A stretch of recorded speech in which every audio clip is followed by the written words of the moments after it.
একটা রাজনৈতিক দল তাদের প্রধান নেতাদের মধ্য থেকে যখন কথা আসে যে আওয়ামী লীগের বিরুদ্ধে যত মামলা করা হয়েছে ক্ষমতায় গেলে তারা সকল মামলা নাকি উইথড্র করে নেবে।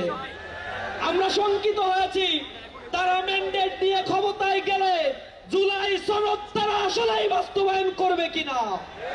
আমরা শঙ্কিত রয়েছি গণভোটের রায়কে তোয়াক্কা করে আবার কোন ফ্যাসিজম তারা কায়েম করবে কিনা। আমরা খেয়াল করেছি তাদের নেতা হেয়ালিপনা করে বলেছে, তাদের নেতা খুব হাস্যোজ্জ্বল ভাবে বলেছে এদেশে নাকি পেঁয়াজের সংরক্ষণাগার করার জন্য এটা খুব বেশি প্রয়োজন, গণভোটের চাইতে বেশি প্রয়োজন সেটা।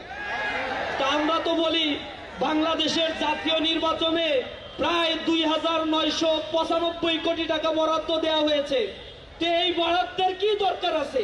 এই ৩,০০০ কোটি টাকা এরা জনগণের মধ্যে এখনো পর্যন্ত বাংলাদেশে ৩০ লক্ষ বেকার আছে, এই বেকারদের মধ্যে ভাগ করে কর্মসংস্থান সৃষ্টি করলেই তো হয়। জাতীয় নির্বাচনের কি দরকার আছে?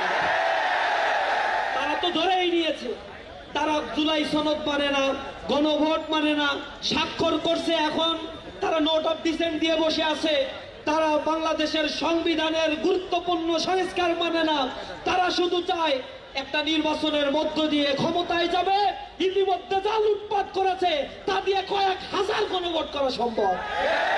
এই লুটতরাজ এইগুলোকে বৈধতা দেওয়ার জন্য তারা শুধুমাত্র তথাকথিত একটা নির্বাচনই চায়।